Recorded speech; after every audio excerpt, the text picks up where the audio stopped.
So we're going to talk about risk visualization. Yeah. I'll let you say it because I clearly can't say it right. And you're the native speaker. Yes. So, this is just him making me feel good. So. No, the proof is in the previous video where I struggled to say it three times. Yeah.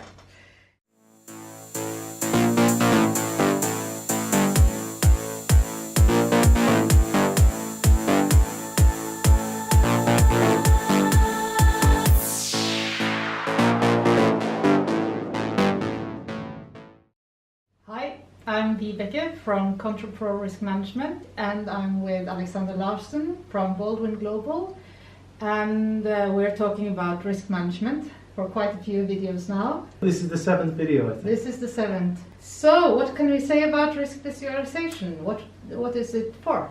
Okay, so I mean, risk visualization is just a fancy word for, or not a fancy word, it's an alternative to risk reporting. Mm-hmm. Risk reporting is boring. Risk reporting is very much a report, and it's a snapshot of what's happened, and a lot of the time a risk register might be the report. What can you do with a risk register? You know, it's not the most effective tool to manage risk, especially when you're talking about leadership. So if you go to leadership with a risk register, I think you mentioned previously, you end up with just starting at the top and never getting to the bottom. There's ways around that, but essentially that's what happens. Even if you try to motivate them to start from a different angle, they want to start from the red risk. Yeah, red says something. Exactly. And the same with a risk matrix as well. All this is, risk visualization, is about taking it to the next step, making it actually effective, providing risk information to leaders that will help them make decisions and keep their interest. Again, it's the sales pitch. How do you keep leadership interested in risk management, and how do you also make it beneficial to risk management in decision making? How can you help them view the value? Exactly. Now there's tools out there like Bowtie XP, which allow you to visualize the cause, risk and consequences. And a lot of people love that. In my previous company, being engineers, they really liked being able to look at the risk and blow it up and see all the causes, all the barriers and controls that are in place, how effective they are. And for leaders generally, I think it's a bit too much information if you spread it out like that. But it's still effective. It depends on, again, who your audience is. But I met with a guy in London, a great guy, Nico Latigan. He has been working recently, over the last few years, on exactly this risk visualization. And he actually, I was able to spend some time with him, and like previous to this I didn't really see much of this out there, but he showed me what he had done, and it's not a risk software he uses.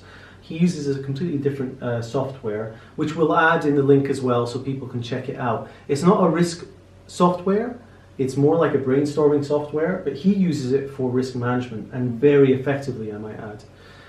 He's written a few articles, which I'll also will have links to. There's a lot of ways we could do it, and I'm sure you have ideas as well, maybe that you've used in the past, or... Yeah, well, I've tended to use the risk matrix, the traditional risk matrix, and I know that there's a lot of discussion about that, because, I have an article that I still haven't read, that is called The Risk of Using Risk Matrices. Yes. So we can link that as well. Okay, great. I think I have a link for that. And of course, there's something about what colors do to us. Yes. For one thing, you know, red creates some kind of attention more, and green makes us relax.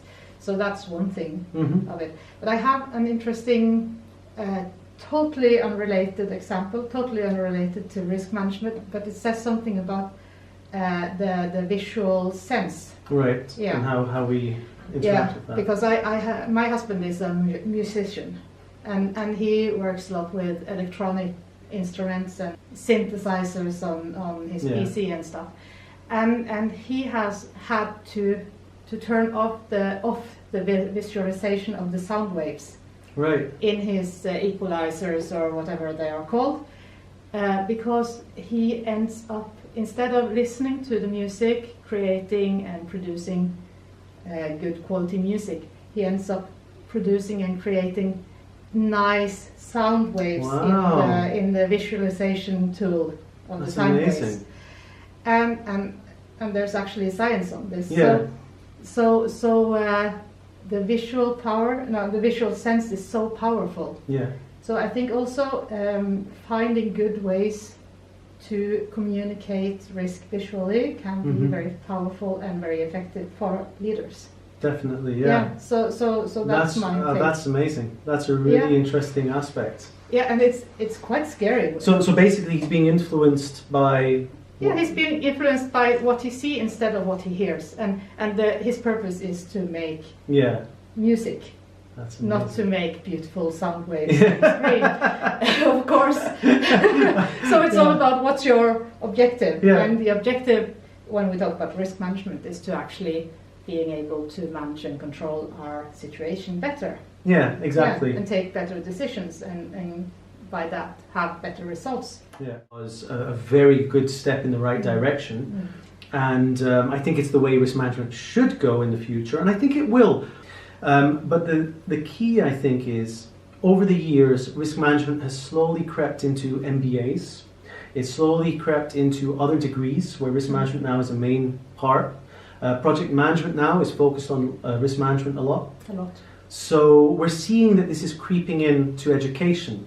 So we might not see it now, but I would say in 10, 20 years, as the graduates of today come out and risk management gets even more influence in education, we'll start seeing that the level of understanding of risk management of people coming into an organization is going to be so much higher than what it is now, what it was 10 years ago and 20 years ago. So we're going to be to the stage where a risk matrix is no longer needed, because we're already at a more advanced stage going forward. So this really plays into the video we made about risk maturity. Yes, exactly. So the more mature an organization is, or the more mature its resources, resources are, the more advanced you can be in how you visualize risk. But do you think the risk matrix will die? I don't think it will die necessarily. No. Especially for just brainstorming even. Yes, it's not the most accurate. And NASA use a 3x3 risk matrix, by the way. Now, if it's good enough for NASA, I'm just saying. Well, we made a risk management system to cover the whole process of ISO 31000. And in my company, we chose to use a matrix, but we ended up more with a ladder, but it's based on the matrix. But we ended up not only having probability and consequence. Yeah. We added the criticality approach, and then we made an algorithm behind it. Yeah. You avoid this probability times consequence equals X, Y, Z. Yeah, exactly. So it's a bit mysterious, but it's yet another way to try it. And I've seen quite a few different ways as well, using this idea of likelihood and impact, but using third or fourth layers as well to try to mold it into something a bit more useful. And I just think in the future, with the right culture, with the right leadership understanding of risk, with the right tools, and if risk management departments have enough people in it where you can gather enough information, because that's going to be critical as well, and if the people themselves understand risk enough, ideally they understand it so much you don't even need a risk management department if everyone understands risk. But with that kind of culture, then maybe we can move away to something even more complex if it's required. In different organizations they might not even require it. I know of organizations that are moving away from any kind of visualization right now, actually. Right? Yeah, just depending or allowing for depending on the risk description, and that is that. Oh, okay. That's very exciting. Wow. So we can talk about that another time. Yeah. Yeah. Okay, should we leave risk visualization with that? Yeah, I think so. I think it's... Again, it's just one aspect of risk culture in terms of how we can report risk and make decisions. And I think that's about it. Yeah, thank you, Alexander, again. Thank you. Yeah, and thank you for watching. Yes.